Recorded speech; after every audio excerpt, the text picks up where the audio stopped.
As a sneaker resale shop, we tend to get a lot of different types of customers, and this specific customer might remind you of somebody, or just straight up bother you. Now for starters, we are a sneaker shop in East Boston, Massachusetts, and we do buy, sell, and trade every day. Mostly for sneakers though, not really for clothes. And that is great because we get to meet a lot of cool people. We have a lot of collectors out there that have crazy vintage collections or just straight grails. Or we just have people that, you know, might want to sell some shoes to us for a quick buck. You know, we all gotta clear out our closet a little bit, maybe get our money back up. Now that is all great, but please don't be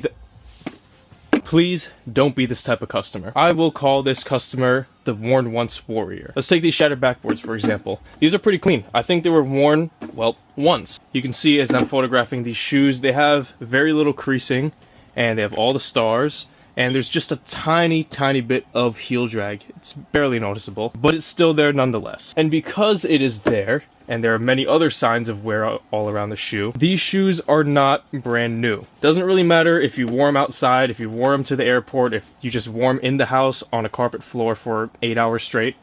I don't know why you would do that. These shoes are still not brand new. They are used. Great condition, but they're still used. And because of that, I can't sell them as new. I can't give you a brand new price. And I cannot count how many times we have people coming in trying to sell us used shoes in, again, great condition, but just as brand new. And especially with how the sneaker market is doing, even shoes that were worn once inside on carpet flooring are still gonna go for very low. But I mean, then again, are you serious? I kinda like that though.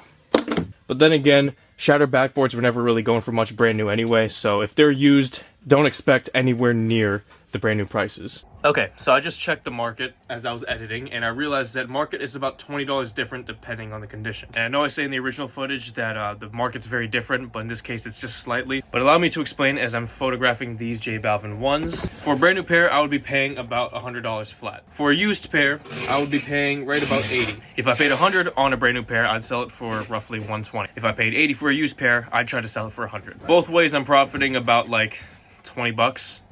Well, actually, no, the fees are really bad. Michael Jackson. But really, my main point is people trying to sell us shoes like this for whatever green button is. At Sneaks, we want to be realistic with our prices, so we're not going to upcharge on some shoes that are going for a certain amount on, let's just say, eBay. And a quick search on eBay will also show you that many of these perfect condition, worn once indoor shoes are not selling for a lot of money. So if you paid retail for a new release, worn once inside the house, and just realized they didn't sell for that much and you want your money back, I hate to say it, but in many cases, you won't get all your money back. And don't worry, we won't try to sell them for over retail as well. That's just how we do it at Sneaks.